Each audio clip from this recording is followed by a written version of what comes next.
When a serial armed robber was terrorizing businesses in the greater Portland area last spring, communities were on edge and law enforcement from 10 agencies worked together to find the person responsible. That person, Travis Card, was caught, charged, and convicted thanks to the sharp eye of a woman from Westbrook.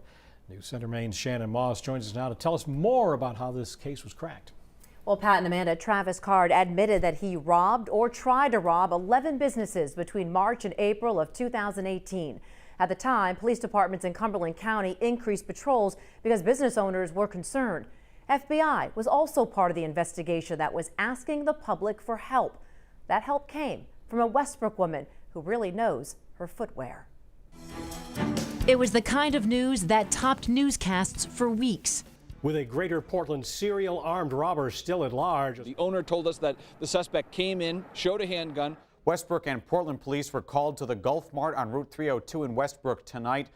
Almost a dozen stores robbed in less than a month. Robberies caught on surveillance video. A man covered up, armed with a gun and usually polite, walking into a business and demanding money.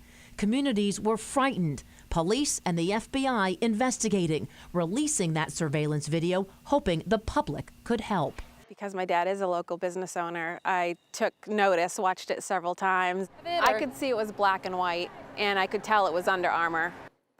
Paying attention to that surveillance video paid off when Sarah Charette, who lives in Westbrook, went out for an 8-mile run, and something caught her eye. I just looked over and I was like, wow. That shoe's really far in the woods. Sarah, who worked for Olympia Sports for 7 years, saw the sneaker 35 feet away from the road. So I know my sneakers. And when I saw that sneaker, I was like, that's the sneaker from the video. I can usually tell, the size of the shoe and the make and everything. So I was pretty sure when I made that phone call that it was connected. That phone call was to the FBI. That sneaker was analyzed, and from that sneaker, the investigators were able to get DNA that led back to the suspect.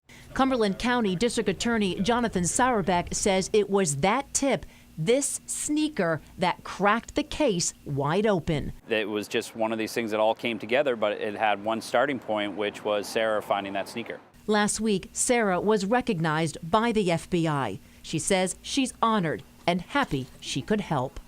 One person can make a difference. I mean, look what happened. I was able to put the guy behind bars and hopefully prevent other robberies from happening. Cumberland County DA Jonathan Sauerbeck says law enforcement can't do it alone. It's a community effort. They need people to be paying attention, to be vigilant, and again, if you see something, to say something. And she sure did. Yes. Thanks, Shannon.